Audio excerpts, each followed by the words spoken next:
10 जनवरी पुत्रदा एकादशी 2025 के दिन चुपचाप गाय को खिला दे। एक छोटी सी चीज, एक महीने के अंदर करोड़पति बन जाओगे। नमस्कार दोस्तों, स्वागत। आज हम आपको ऐसी दुर्लभ जानकारी बताने जा रहे हैं। साल 2025 में पढ़ने वाली प्रथम एकादशी पुत्रदा एकादशी बहुत ही महत्वपूर्ण और शक्तिशाली एकादशी है। पुत्रदा एकादशी का व्रत महिलाएं अपनी पुत्र की लंबी आयु के लिए रखती है।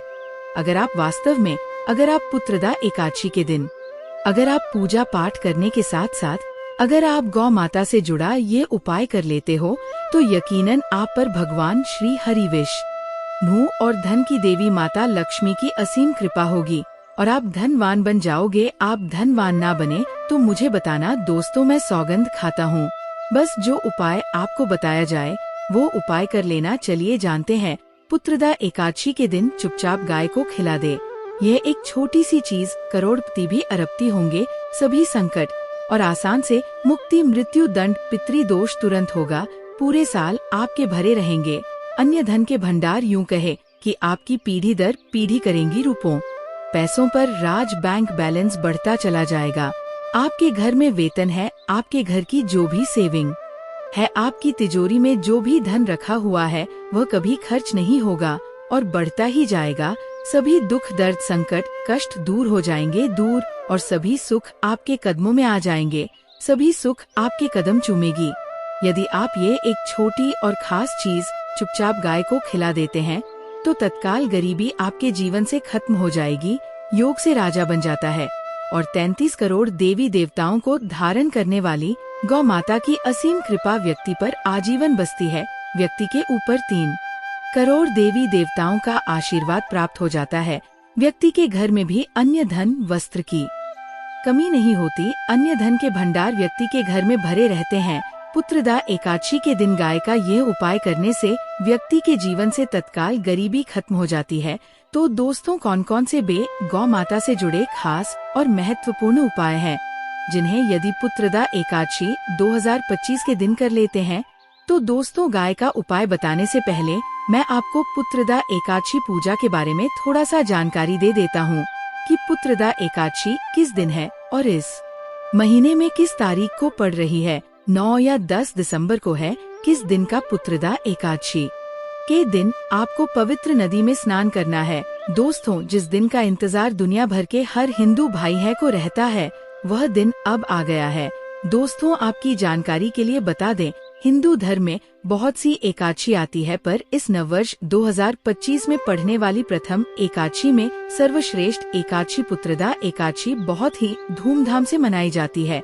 इसमें सबसे पहले श्री हरि विष्णु तथा धन की देवी माता लक्ष्मी और उसी के साथ साथ पीपल का वृक्ष। अगर पीपल का वृक्ष उपस्थित ना हो तो तुलसी के पौधे की ओर उनकी विधि विधान से पूजा की जाती है। गौ माता की पूजा की जाती है, लेकिन इनमें सबसे ज्यादा महत्व पुत्रदा एकादशी का माना जाता है। शास्त्रों में वेद पुराण में साफ साफ लिखा हुआ है, पौष महीने की एकादशी में से सोमवंशी श्री हरि विष्णु, धन की देवी माता लक्ष्मी, उनके साथ साथ कुबेर देवता जी का आशीर्वाद प्राप्त करने का सबसे सुनहरा दिन होता है। इस दिन भगवान श्री हरि विष्णु तथा धन की देवी माता लक्ष्मी बहुत ही ज्यादा प्रसन्न मुद्रा में होते हैं और अपने दोनों हाथों से अपने भक्तों पर कृपा बरसाते हैं। एक तरफ दोस्तों, मान्यता है पुत्रदा एकादशी के दिन जो चंद्रमा होता है वह अन्य दिनों के मुकाबले सबसे ज्यादा प्रकाशमान होता है। पुत्रदा एकादशी के दिन श्री हरि विष्णु, उनके साथ साथ धन की देवी माता लक्ष्मी जी की पूजा की जाती है और सूर्य देवता को अर्घ्य दिया जाता है। महिलाएं पुत्रदा एकादशी का व्रत रखती हैं और पीपल वृक्ष के परिक्रमा देते हुए पूजा को सफल करती है। भगवान विष्णु, माता लक्ष्मी जी को भोग लगाती है और अपना व्रत संपूर्ण कर लेती है। इससे भगवान विष्णु तथा माता लक्ष्मी प्रसन्न हो जाती है और महिलाओं को पुत्र रत्न की लंबी आयु के लिए आशीर्वाद देते हैं। दोस्तों, अगर आप नहीं जानते तो आपकी जानकारी के लिए बता दें, एक व्यक्ति की कुंडली में अगर चंद्र ग्रह की स्थिति अच्छी है तो उसे व्यक्ति का भाग्य हमेशा उसका साथ देता है। वो व्यक्ति जिस कार्य को भी शुरू करता है उसे कार्य में उसको सफलता प्राप्त होती है। इसीलिए पुत्रदा एकादश को हमारे हिंदू धर्म में बहुत ही ज्यादा विशेष और खास महत्व दिया गया है। आप लोगों की जानकारी के लिए बता दें, 10 जनवरी पुत्रदा एकादशी के दिन 52 तरीके के शुभ योग बन रहे हैं। कई सालों के बाद चंद्रमा का प्रकाश इतना प्रकाशमान होगा जितना कभी नहीं हुआ 100 साल में। ऐसा दुर्लभ संयोग बनने जा रहा है। लक्ष्मी योग, ग्रह योग, नक्षत्र योग, अमृत सिद्धि योग जैसे शुभ योग का निर्माण हो रहा है। पुत्रदा एकादशी के समय में पूरे दिन का व्रत करना चाहिए। पुत्रदा एकादशी के दिन भगवान हरि विष्णु माता लक्ष्मी जी का आशीर्वाद प्राप्त होता है। पुत्रदा एकादशी तिथि के दिन ब्रह्मा मुहूर्त में सोकर नहीं उठ सकते हैं। किसी पवित्र नदी में जाकर स्नान नहीं कर सकते हैं। पूरे दिन का व्रत नहीं रख सकते हैं। वैसे तो दोस्तों, पुत्रदा एकादशी के दिन स्नान और प्रात का विशेष ही महत्व होता है, लेकिन इस दिन अगर आप ज्योतिष शास्त्र, तंत्र शास्त्र के अनुसार एक गाय वाला उपाय विधि विधान से कर लेते हैं, तो इस उपाय को करने के बाद साक्षात आपको श्री हरि विष्णु तथा धन की देवी माता लक्ष्मी जी का व असीम आशीर्वाद माता लक्ष्मी जी की कृपा से आपके नवग्रह आपका साथ देना शुरू कर देंगे। आपके राहु केतु की दशा अच्छी हो जाएगी, क्योंकि एक व्यक्ति के जीवन के भाग्य का राहु केतु का नियंत्रण श्री हरि विष्णु जी के हाथों में होता है। दूसरी तरफ इस उपाय को करने के बाद आपके जीवन में धन आना शुरू हो जाएगा। आपके जीवन में जो धन आएगा उसमें वृद्धि होगी, वर्षा होगी। आपको अपने जीवन के समस्त प्रकार की आर्थिक कष्टों से मुक्ति मिल जाएगी। क्योंकि दोस्तों, अगर माता लक्ष्मी जी एक व्यक्ति को आशीर्वाद देती है, उस व्यक्ति को करोड़पति बनने से दुनिया की कोई भी ताकत नहीं रोक सकती है। अब आप सोच रहे होंगे कि गाय को ऐसा क्या खिलाने से और ऐसा क्या उपाय करने से आपको श्री हरि विष्णु और माता लक्ष्मी जी का आशीर्वाद मिल सकता है।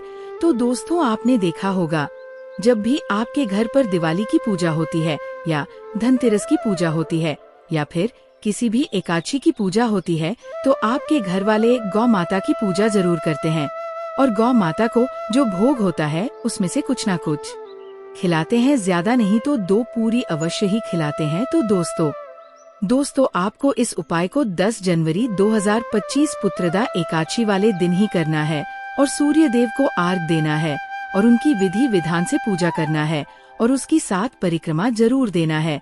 और जो भी आपने भोग बनाया है वह किसी पवित्र नदी के पास घाट पर चढ़ा देना है और एक घी का दीपक पीपल पेड़ के नीचे जरूर ही जला देना है। और पीपल के पेड़ कच्चे धागे साथ परिक्रमा जरूरी करना। अगर आप 7 की जगह 21 परिक्रमा भी सकते हैं, क्योंकि पीपल के पेड़ में साक्षात भगवान विष्णु तथा माता लक्ष्मी जी का वास होता है और ये बहुत ही सरल उपाय है। तो पूरी जानकारी प्राप्त करने के लिए वीडियो के अंत तक बने रहे। तो दोस्तों, आपके घर में सदैव भर रहेंगे अन्य धन के भंडार। जो भी जीवन दुख, दर्द, संकट, कष्ट है वो सभी दूर हो जाएंगे। इस वीडियो में हम आपको एक खास और महत्वपूर्ण चीज के बारे में बताएंगे, क्योंकि आपको त्रा एकादशी दिन गाय को जरूर खिलानी है। तो दोस्तों, अपने फायदे के लिए पूरा वीडियो देखना। यदि आज की इस वीडियो को आपने बीच बीच में से देखा, काट के देखा, तो यकीन मानिए जीवन में आपको कभी सफलता हासिल भी नहीं होगी, न ही आपको पूजा का कोई फल प्राप्त होगा और न ही भगवान शिव जी और माता पार्वती जी का आशीर्वाद आपको प्राप्त होगा। तो वीडियो को पूरा जरूर देखें, क्योंकि इस वीडियो में आपको गौ माता से जुड़े उपाय के बारे में बताने वाले हैं, जिन्हें करने से आपके जीवन के जो भी दुख, दर्द, संकट है या कामयाबी होने में कोई बधाई आ रही है, सभी से छुटकारा मिलने वाला है। यूँ कहे कि आपके जीवन में अपार धन सुख, कभी भी धन से संबंधित परेशानी नहीं रहेगी। यदि आपकी जिंदगी प्रबल हो जाएगी, धन प्राप्ति के योग्य बन जाएंगे और जीवन में सदैव अन्य धन के भंडार आपके घर में भर रहेंगे। अन्य धन, वस्त्र, कभी कमी नहीं होगी आपके घर में। तो दोस्तों, अभी तक आपने कमेंट में जय गौ माता, जय श्री हरि विष्णु, जय माता लक्ष्मी ना लिखा हो तो जरूर लिख दें। दोस्तों, आज की वीडियो को पूरा देखकर जाना, यदि आप चाहते हैं आपके परिवार पर सदैव गौ माता की कृपा बरसे, आपके पितरों की कृपा बरसे, देवी देवताओं की कृपा बरसे, तो दोस्तों वीडियो को पूरा देखकर जाना। बहुत ही फायदेमंद वीडियो है। पूरे 500 सालों के बाद ऐसे दुर्लभ सहयोग में यदि आप लाभ हासिल करना चाहते हैं और 7 पीढ़ियां तक कभी कोई किसी तरह की कमी ना हो, यह फल चाहते हैं, वीडियो को पूरा देखकर जाना। बहुत ही लाभप्रद वीडियो है आपके लिए। दोस्तों, वीडियो को आगे शुरू करने से पहले आपसे रिक्वेस्ट करते हैं वीडियो को लाइक कर देना और कमेंट बॉक्स में सच्चे दिल से जय गौ माता जरूर लिख देना। गौ माता की कृपा आपके और आपके परिवार के ऊपर सदैव बरसती रहे और ज्यादा से ज्यादा वीडियो को शेयर जरूर करना, ज्यादा से ज्यादा अपने दोस्तों में, ताकि और लोग भी इस वीडियो के माध्यम से लाभ हासिल कर सके। इन उपाय को करने से आपके जीवन में सदैव धन सुख संपत्ति की प्राप्ति कर सके, तो शेयर करना ना भूलें इस वीडियो को, जिससे और लोगों का भी भला हो सके। आपको बता दें, इस दिन तीर्थ बहुत ही फलदायी समझ गया है। पुत्रदा एकादशी के दिन यदि कहीं तीर्थ स्थान पर पवित्र नदी में स्नान करना संभव ना हो तो आप या करें घर पर ही नहाने वाले पानी में गंगा जल की कुछ बूंदे डालकर स्नान कर लें। और साथ ही साथ यदि आप स्नान आदि से निर्भर हो जाए, सर्वप्रथम तो अपने घर के पूजा स्थान को साफ करें और उससे स्थान को साफ करें और पूजा पाठ करें। इसके बाद आप किसी पवित्र नदी के घाट पर जाएं और सूर्य का अर्घ दें और एक घी का दीपक जरूर ही जलाएं। वहां आपने जो दीप जलाया हुआ है उस दीपक के पास श्री हरि विष्णु माता लक्ष्मी जी की मूर्ति रखकर या चित्र रखकर पूजा पाठ करें और पीपल के वृक्ष की 107 बार परिक्रमा करना है। अगर पीपल का वृक्ष आपको ना मिले तो आप घर पर ही तुलसी के पौधे की परिक्रमा कर सकते हैं। परिक्रमा करने के साथ साथ आपको कुछ ना कुछ तेरे के लिए जरूर ही लेना है, जैसे कि आप काजू बादाम या फिर बिस्कुट आदि किसी भी सामग्री को ले सकते हैं। इसके बाद आपने जो भी भोग पूजा के लिए बनाया है उसको को भगवान को समर्पित करें। वैसे तो हिंदू धर्म पुत्रदा एकादशी की पूजा बहुत ही विधि विधान से की जाती है, लेकिन हमने जो आपको पूजा बताई है इस प्रकार आपको पूजा करना है और हाथ में कुछ चावल लेकर पीपल पेड़ की परिक्रमा करना है। 7 परिक्रमा करना है दोस्तों सर। वह प्रथम परिक्रमा पूर्ण होने के बाद दोनों हाथों से नमन करके उन चावल को पेड़ के पास छोड़ देना है और अपनी इच्छा बोलकर पूजा पाठ करना है। पूजा पाठ पूर्ण होने के बाद दीप दान करने से सभी मनोकामनाएं पूर्ण हो जाती है। ये वीडियो बहुत ही महत्वपूर्ण, विशेषकर बहुत ही शुभ फलदायी समझ गया पुत्रदा एकादशी के दिन। और इस दिन समझ जाता है अर्पण पिंड दान करने से पूर्वजों की आत्मा को शांति मिलती है और उनको मोक्ष मिलता है। और आपको बता दे इस बार क्योंकि इस वीडियो में आपको गौ माता से जुड़े उपाय के बारे में बताने वाले हैं, जिन्हें करने से आपके जीवन के जो भी दुख दर्द संकट है या कामयाबी होने में कोई बधाई आ रही है, सभी से टकारा मिलने वाला है। यूं कहे कि आपके जीवन में अपार धन सुख, कभी भी धन से संबंधित परेशानी नहीं रहेगी और आपकी जिंदगी प्रबल हो जाएगी। धन प्राप्ति के योग्य बन जाएंगे और जीवन में सदैव अन्य धन के भंडार आपके घर में भर रहेंगे। अन्य धन वस्त्र कभी कमी नहीं होगी। आपको बता दें, इस पुत्रदा एकादशी श्री हरि विष्णु तथा धन की देवी माता लक्ष्मी जी की पूजा के साथ साथ हनुमान जी मंगल देवता और भगवान शनि देव की भी पूजा जरूर करनी चाहिए। आपको बता दें कि इस दिन यदि आप हनुमान जी और मंगल देवता भगवान शनिदेव की पूजा करते हैं तो मंगल का ग्रह जनित दोष भी दूर हो जाता है। व्यक्ति के जीवन में धन सुख संपत्ति की प्राप्ति हो जाती है। समस्त मनोकामना व्यक्ति की पूर्ण हो जाती है। दोस्तों, आपको हम बता दें कि ऐसी ज्ञानवर्धक जानकारी आपको हम पैसों में भी बांट सकते थे, पर हमारे चैनल का मकसद है जनहित में जन कल्याण एवं जन सेवा करना। इसीलिए आपके लिए जो जानकारी बताते हैं वह फ्री में बताते हैं, इसलिए आप इस वीडियो को भी जरूर लाइक करें। और दोस्तों, मैं आपसे एक अनुरोध और करना चाहूँगा कि आप अपनी राशि कमेंट बॉक्स में जरूर डाल दें, जिससे कि आपकी राशि के अनुसार हम आपको कुछ ऐसे उपाय बता सके जिससे आपको लाभ की प्राप्ति हो। क्योंकि हम राशि से जुड़े उपाय भी आपको बताते हैं, तो आप कमेंट बॉक्स में अपनी राशि हमें जरूर बताएं या अपना नाम बताएं, जिससे आपके लिए कुछ हम ऐसे उपाय बता सके। साथ में जय गौ माता अवश्य लिखें। दोस्तों, साथ ही से जो नए साल का एक उपाय तो जरूर करना है। गाय का उपाय बताने से पहले एक उपाय आपको बता दें। इस उपाय को लाइक जरूर करें। क्या करें कि शाम के समय पीपल के पेड़ के नीचे आपको सरसों का चौमुखी दीपक, आटे का दीपक बनाना है। चौमुखी दीपक में आगे की बाती लगाकर सरसों के तेल का दीपक जला देना है। आटे का दीपक बनाएं, जो मुख्य तेल डालें उसमें बाती ही डालें। लाल वाली कलावे की दीपक जला दें। 4-4 बाती लगाकर चारों दीपक मतलब 4 भाग उसके बन जाए। हर एक भाग को जलाए और बीच में 2 सबूत फूल वाले लौंग भी डाल दे। फिर देखिए कैसे चमत्कार आपके जीवन में होता है। शाम के समय जलाकर उसे छोड़े, मनोकामना मांगकर छोड़ दें। दोस्तों, अभी तक अपने चैनल को सब्सक्राइब ना किया हो तो जरूर कर लें। इससे आपको और भी ज्ञानवर्धक जानकारी सीधे माध्यम से प्राप्त हो सके। दोस्तों, ये गौ माता वाला उपाय बहुत ही प्रभावशाली उपाय बताया मैंने आपको। इस उपाय को जरूर करें। बहुत ही लाभकारी उपाय बताया है, बहुत ही आपको लाभ देगा ये उपाय। और अब बात करें गौ माता से जुड़े कौन कौन से उपाय आपको इस दिन, मतलब गाय से जुड़े, जिन्हें करने से व्यक्ति को 7 पीढ़ियों तक बैंक बैलेंस की कमी नहीं होती। दुख, दर्द, संकट, कष्ट दूर हो जाते हैं और सभी सुख व्यक्ति के कदमों में आ जाते हैं। तो दोस्तों, पुत्रदा एकादशी के दिन आपको गौ माता की पूजा अवश्य करना है और गौ माता को जो भोग पुत्रदा एकादशी के लिए बनाया गया था, उसे भोग से 2 पूड़ी जरूर ही खिला देनी है। सूखी पूरी नहीं खिलाना है। पूड़ी के ऊपर आप मिठाई या कोई सब्जियां, हलवा जो भी बनाया है वह आपको गौ माता को जरूर ही खिलाना है। दोस्तों, हर एक और मांगलिक काम में गौ माता या उनसे जुड़ी चीज जैसे गाय का गोबर, गोमूत्र, गाय का दूध अथवा गाय के दूध से बना घी जरूर शामिल करें।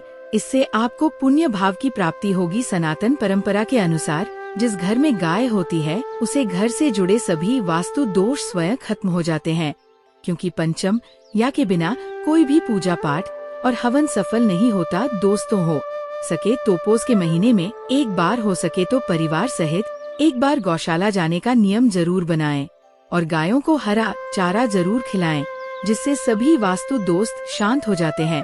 दोस्तों, आपका प्रिय चैनल कभी किसी को भी गलत जानकारी नहीं देगा। हमारे द्वारा बताए गए सभी नियम अगर आप नियमबद्ध तरीके से करते हैं तो ये 101 प्रकारगर सिद्ध होता है और इनसे जुड़े दोषों का निदान हो जाता है। गर्मियों में गौ माता को पानी पिलाएं और सर्दी में गौ माता को गुड़ जरूर खिलाएं। ध्यान रखें कि पुत्रदा एकादशी वाले दिन गौ माता को गुड़ जरूर ही खिलाना है। गर्मियों में गाय को गोद ना खिलाएं। अनेक देवी देवताओं को अपने शरीर पर धारण करने वाली गौ माता से जुड़े कई शुभ और अशुभ संकेत भी होते हैं। मतलब गाय का दूध दोते समय यदि गाय ठोकर मार दे और सारा दूध बिखर जाए तो अपशगुन होता है।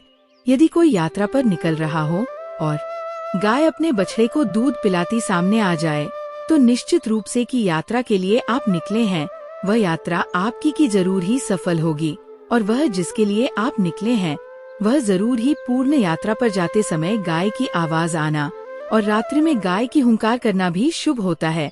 दोस्तों, पुत्रदा एकादशी दिन पौष के महीने में आप गाय के साथ भूलकर भी यह काम ना करें, अनाथा लगता है, घोर पाप जी। हाँ दोस्तों, गाय को राष्ट्रीय पशु बनाए जाने और इन्हें मौलिक अधिकार दिए जाने की बात हो रही है तो सवाल उठता है, संस्कृति का अहम हिस्सा है तभी गाय के साथ लोग खराब व्यवहार कैसे कर लेते हैं और जैसे ही दूध देना बंद कर देती है तो लोग इन्हें उनकी किस्मत पर छोड़ देते हैं, सड़कों पर और गलियों में भटकने के लिए। ऐसे में गोवंश जीवन को कोई डंडे मारता है तो कोई उन पर पानी डाल देता है, कई बार लग जाती है तो कभी बीमार होकर बेचारी गाय दम तोड़ देती है। ऐसे में जरूरत है इन बातों को जानने की। गाय को लेकर शास्त्रों में क्या कहा गया, आपको कैसा व्यवहार करना चाहिए। क्या दोस्तों, गाय को कभी भी मारना पीटना नहीं चाहिए। शास्त्रों में गाय को माता का दर्जा दिया गया है। गाय को मारने वाला माता को मारने पीटने वाले के समान पाप का भाग्य समझा जाता है। नरक लोक में वर्षों तक कष्ट भोगना पड़ता है। अगले जन्म पशु योनि में मिलता है कि गौतम मुनि ने गलती से गाय को डंडा मार दिया था, जिस गाय की मृत्यु हो गई थी, और इस पाप से मुक्ति के लिए इन्हें वर्ष तक तपस्या करनी पड़ी। भगवान श्री कृष्ण जी ने बैल स्वरूप में आए वृद्ध आश्रम का वध कर दिया था, जिससे मुक्ति के लिए भगवान श्री कृष्ण को संपूर्ण तीर्थ को एक कुंड में बुलाना पड़ा और इस कुंड में स्नान से वह पाप मुक्त हो गए थे। ये दोस्तों, साथ ही साथ पानी पी रही गाय को भागते हैं, वह घोर पापी के भंग बनाकर होते हैं। ऐसे लोग घर आप से मुक्त होकर स्वर्ग पाए जाते हैं और बड़े ही धनवान कल में जन्म लेकर सुख भोगते हैं। और साथ ही साथ आराम कर रही गाय को कष्ट देकर कभी भी उठाना नहीं चाहिए। वह जन्म में किए गए जाने अनजाने में पापों से मुक्ति हो जाती है और गोलोक में स्थान पाते हैं। गाय को डंडा मारकर उठना पानी डालकर उठाने से मनुष्य पाप का भागी बनता है और अगले जन्म में उसे दर दर भटकना पड़ता है। और साथ ही साथ शास्त्रों में बताया गया है, जो लोग गाय की सेवा करते हैं और उनका भोजन खिलाते हैं और उनकी परवरिश अच्छी तरह से कहते हैं, तो वह लोगों के जीवन की सभी इच्छाएं पूर्ति होती है। गाय के बछड़े से बचा हुआ दूध ही मनुष्य को लेना चाहिए, परंतु कुछ लोग एक बार गाय को धो लेने बाद फिर से बछड़े के लिए बचा हुआ दूध भी धो लेते हैं। ऐसा करना घोर पाप कहा जाता है। ऐसे दूध को धोने वाला और ग्रहण भी बन जाते हैं। दोस्तों, साथ ही साथ शास्त्रों में कहा गया है कि गोवंश मतलब गाय और बैल के पीठ पर नहीं बैठना चाहिए। उनका पीठ पर बैठने से महापाप लगता है। ऐसे लोगों को नरक की यात्रा भोगनी पड़ती है। एकमात्र देव के अंश के उत्पन्न नदी ही गौवंश है, जिस पर स्वयं महादेव और महादेवी सवारी करती हैं, क्योंकि नंदी ने स्वयं अपनी इच्छा से महादेव की सवारी बनना स्वीकार किया था। और साथ ही साथ शास्त्रों में गाय के दान को बहुत ही महत्व दिया गया है, परंतु ऐसी गाय का दान कभी नहीं करना चाहिए जो बूढ़ी और बीमार हो। कठोपनिषद में नचिकेता की कथा भी इस संदर्भ में है कि जिस नचिकेता ने पिता द्वारा बूढ़ी गाय को दान करने पर आपत्ति जताई थी दूध देने वाली और बछड़े सहित जो लोग गाय का दान करते हैं, वह महान पुण्य को हासिल करके स्वर्ग में स्थान पाते हैं।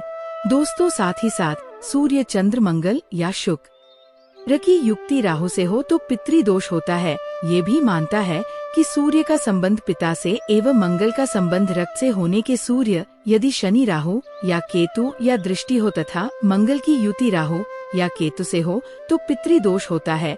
इस दोस्त से जीवन संघर्ष में बन जाता है। यदि पितृदोष हो तो गाय को प्रतिदिन या किसी भी एक एकादशी को या पुत्रदा एकादशी के दिन रोटी, गुड़, चारा आदि खिलाने से पितृदोष दोस्तों हर एक और मांगलिक काम में गौ माता या उनसे जुड़ी चीज जैसे गाय का गोबर, गोमूत्र, गाय का दूध अथवा वह गाय के दूध से बना घी जरूर शामिल करें। इससे आपको पुण्य भाव की प्राप्ति होगी। सनातन परंपरा के अनुसार जिस घर में गाय होती है उसे घर से जुड़े सभी वास्तु दोष स्वयं खत्म हो जाते हैं।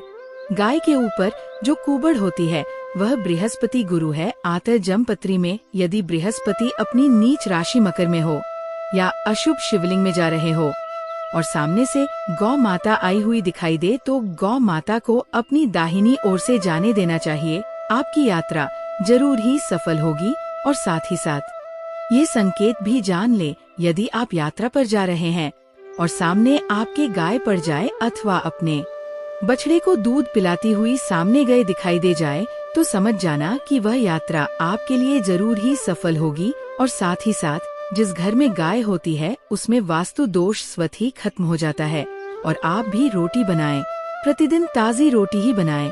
गाय को अगर आपने रोटी बनाई है तो कोशिश करें कि उसे रोटी को आप तुरंत ही गाय को खिला दें। अगर आप उसे रोटी को रख देंगे और उसे रोटी को अगले दिन देंगे तो वह रोटी बंसी मानी जाएगी। गाय को कभी भी बांसी रोटी ना दे।